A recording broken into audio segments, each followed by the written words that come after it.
Hey guys, welcome back to my channel. Today we are going to take it back to the very beginning pertaining to this topic. I want to talk to all the people out there who are purchasing their first gun. There is definitely a right way to do this, and I'm going to tell you guys how to do that today with my 4 recommendations on how to get your first gun.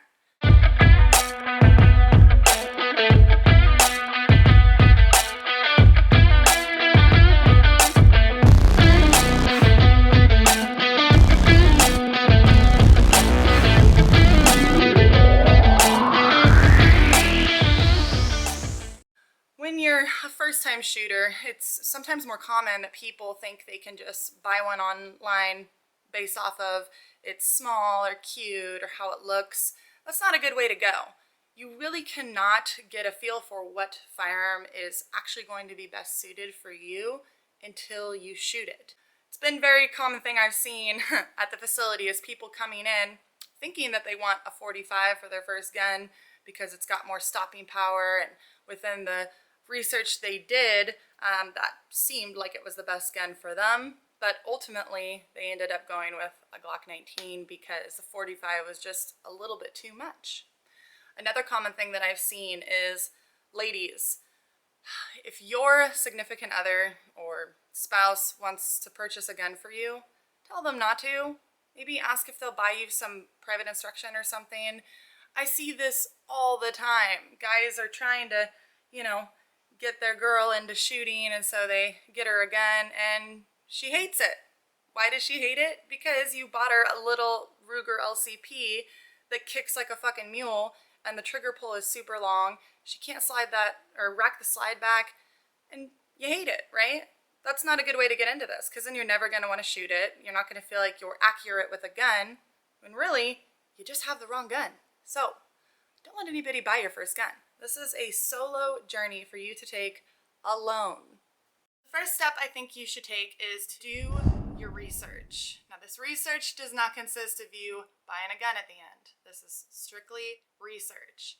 And what I want you to do is figure out why you want a gun. What's the purpose of this gun going to be? Is this going to be for home defense, concealed carry, hunting?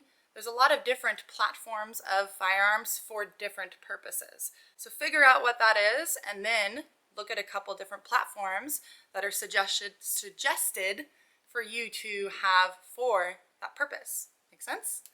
The next research you're going to do is on a local facility that gives you the ability to try before you buy. This is a very common thing if you didn't know. There are lots of clubs, training facilities, shooting ranges that have rental guns. So basically you can go in, try a bunch of different firearms out to really get a feel for which one is going to be best for you. Other research that you can do is going to include figuring out what else you need for your gun. You're going to need cleaning supplies, you're going to need eye and ear protection, you're going to need something to store your firearm in. If you're going to be purchasing a lot of guns, might not be a bad idea that you look into a couple safes. I have a Liberty safe. It's a Lincoln 50, and I absolutely love that thing. In my opinion, I think Liberty safe is kind of top of the line. So the next suggestion I have for you guys is to have a basic understanding of firearm safety. This is crucial. You guys should be able to recite the rules I'm about to talk about before you purchase a gun. We need to avoid things happening like an ND. If you don't know what that is, that's a negligent discharge. That's bad. You don't want that. That means you accidentally fired your gun, and that's avoidable, okay? But the only way it's avoidable is by following the steps I'm about to talk about. Now, before we get into the firearm safety rules, I'm going to talk about another rule I think should honestly be part of the 4 firearm safety rules. It should be 5 firearm safety rules. So this is my first rule I'm going to tell you guys about, and that is to confirm that the firearm is clear. You should never trust anybody when they hand you a gun that that gun is clear. You should always be physically and visually checking that it is clear on your own, regardless of who handed it to you. You're already on YouTube, go check out a couple videos of people that were handed guns like over the counter at a retail store, and they were loaded.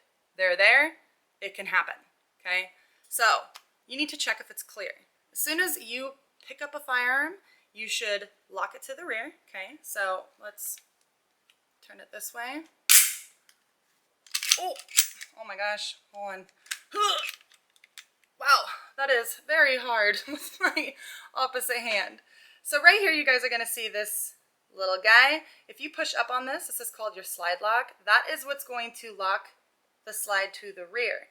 It's going to help you be able to physically and visually check in the chamber for a bullet. It's also going to be wise if there is no magazine in it. So if there is, take it out. Boom. Even when you are pulling a gun out of your safe, check if it's clear. You never know. You could have been tired from shooting last time, or maybe your significant other shot it and you didn't know. I don't know. But just check if it's clear. Get it? Did I say that enough times? Jesus, sorry. Okay, so now let's get on to the 4 firearm safety rules. So the first rule we're going to talk about is treating every firearm as if it's loaded. So I just told you to check and see if the gun was clear. That does not mean you get to wave it around now. Big no-no. You want to get called out and be embarrassed, try pointing a gun at somebody who knows anything about guns. You do not ever point a gun at people, okay? And that kind of ties into rule number 2, and that is never point your firearm at anyone or anything you're not willing to kill or destroy. Now the next rule we're going to talk about is keeping your finger off the trigger until you're ready to shoot. This is a common one that we see a lot of people do when they're new, and Hollywood totally fucked it for you all because all those motherfuckers walk around with their finger on the trigger, and it's wrong. Not supposed to do that.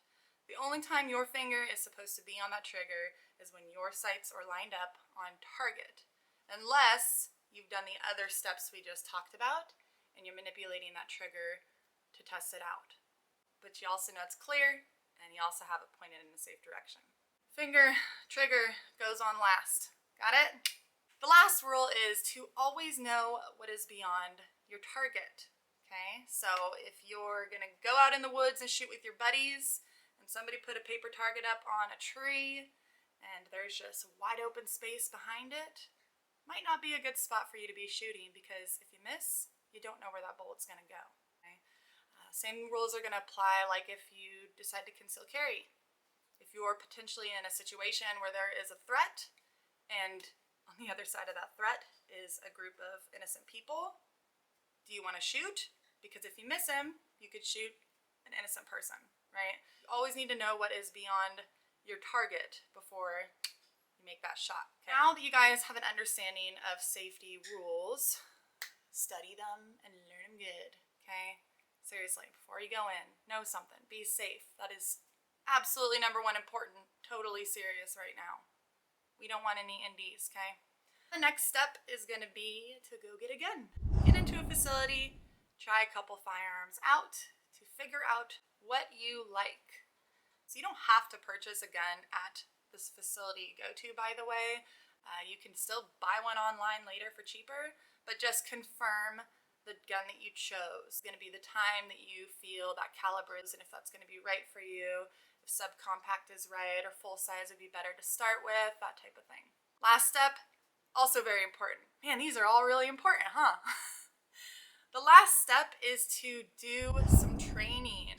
As soon as you get your firearm, you should be, again, getting yourself into some classes. A lot of these facilities are going to have basic introduction to handgun courses, intermediate handgun courses, private instruction.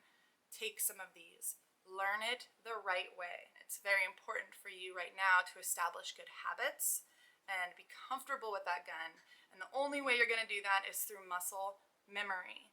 And the other thing we're going to be talking about a lot on this channel is dry fire practice. Dry fire practice is so important for you to be a good shooter, because that's what's going to help you learn how to find your sight alignment right away. It's going to become second nature. Just as your index finger can point to something, your sights are going to point at exactly what you're looking at through dry fire practice. Practice makes perfect.